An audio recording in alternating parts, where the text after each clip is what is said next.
Hello friends, कैसे आप सब। I hope you all are fine.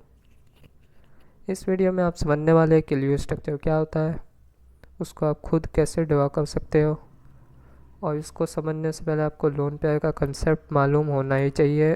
तो सबसे पहले मैं उसके बारे में ही बात करूँगा, लोन पेयर के कंसेप्ट की। तो lone pair refers a pair of valence electrons that are not shared with another atom in a covalent bond।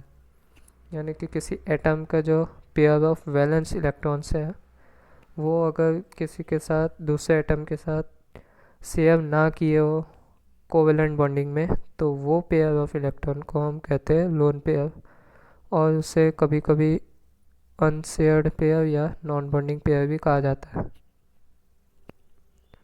Loan pair are found in the outermost electron shell of atoms.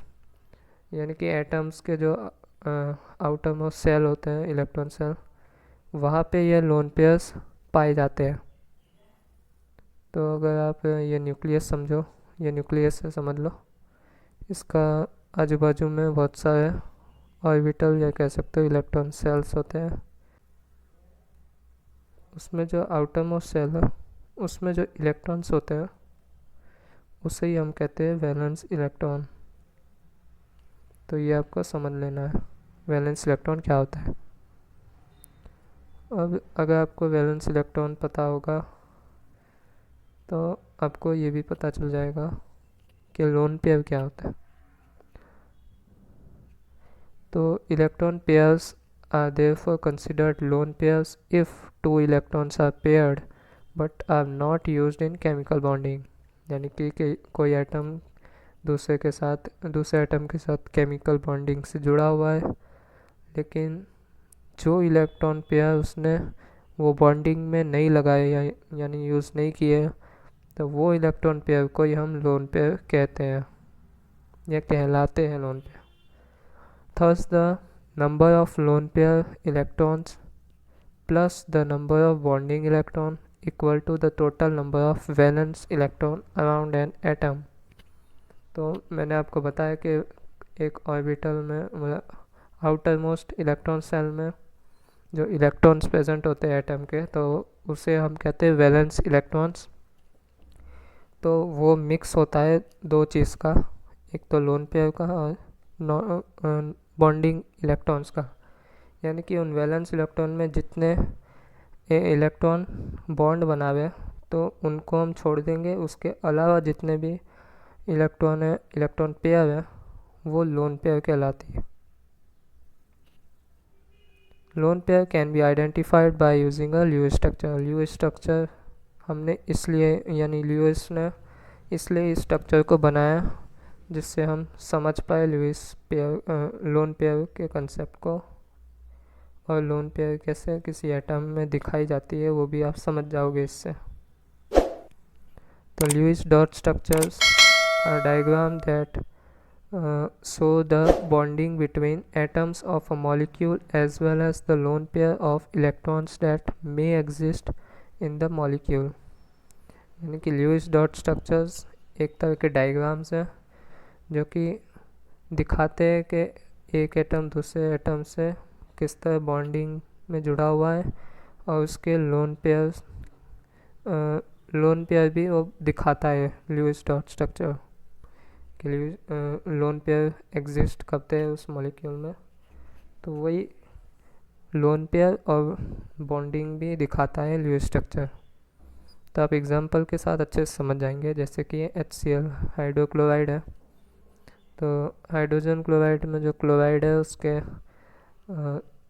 जो outer most shell में valence electron होते हैं, तो वो होते हैं 7। उसमें से एक अगर हाइड्रोजन के साथ बॉन्डिंग में लगा दिया तो रह गए 6। तो ये 3 लोन पेयर होगी। वैसे ही अगर हम नाइट्रोजन ऑक्साइड का एग्जांपल लें तो उसमें नाइट्रोजन की होती है 5 वैलेंस इलेक्ट्रॉन, लेकिन उसकी जो वैलेंसी है वो 3 होती है। तो अगर ऑक्सीजन की वैलेंसी 2 होती है लेकिन उसके वैलेंस इलेक्ट्रॉन 6 होते हैं, तो ऑक्सीजन ने 2 इलेक्ट्रॉन नाइट्रोजन के साथ बॉन्डिंग में लगा दिए, तो 2 लोन पेयर रह गई इसकी। और नाइट्रोजन की एक लोन पेयर और एक इलेक्ट्रॉन, तो वो हम शो कर सकते हैं लुईस स्ट्रक्चर में। अब जो वाटर मॉलिक्यूल है उसमें एक ऑक्सीजन दो हाइड्रोजन के साथ बॉन्डिंग में है, तो ऑक्सीजन एक एक इलेक्ट्रॉन हाइड्रोजन के साथ बॉन्डिंग में लगाएगा, तो उसके बाद दो लोन पेयर ही रह जाएगी और वही हम शो करते हैं लुईस स्ट्रक्चर में।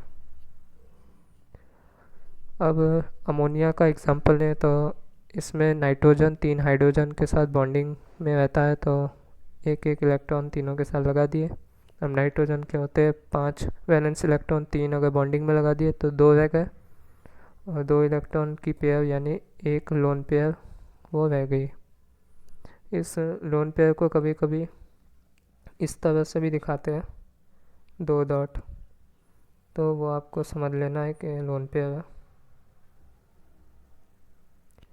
अब है ये मीथेन, तो मीथेन में तो कोई लोन पेयर रहेगी नहीं क्योंकि सारे के सारे बॉन्डिंग में लगा दिए कार्बन ने, चार ही होते हैं वैलेंस इलेक्ट्रॉन और चारों बॉन्डिंग में लगा दिए। कार्बन की वैलेंसी भी 4 होती है, टेट्रा वैलेंसी। अब ये यूरिया का एग्जांपल अगर लोगे आप और अगर आप ड्रा करते हो तो बहुत ही इंटरेस्टिंग एग्जांपल है, जिसमें कार्बन, ऑक्सीजन और नाइट्रोजन भी कार्बन के साथ जुड़े हुए होते हैं।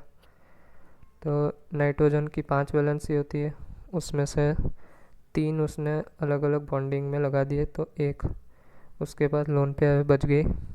सेम इस नाइट्रोजन के साथ भी है कि 3 बॉन्डिंग में लगा दिए इलेक्ट्रॉन, तो उसके पास एक लोन पेयर रह गई। अब जो कार्बन है, कार्बन ने एक इधर बॉन्डिंग में लगाया, एक इधर बॉन्डिंग में लगाया और दो इलेक्ट्रॉन ऑक्सीजन के साथ बॉन्डिंग में लगा दिए।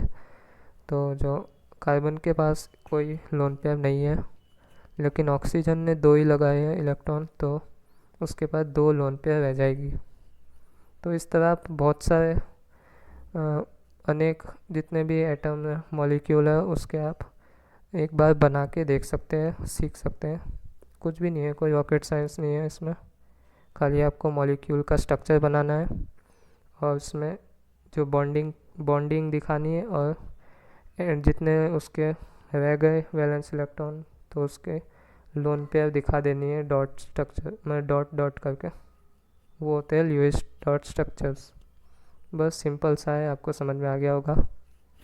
अगर आपको वीडियो अच्छा लगी हो तो वीडियो को लाइक करें, चैनल को सब्सक्राइब करें, साइडिक यानी साइंस डिक्शनरी चैनल को, और thanks for watching this video.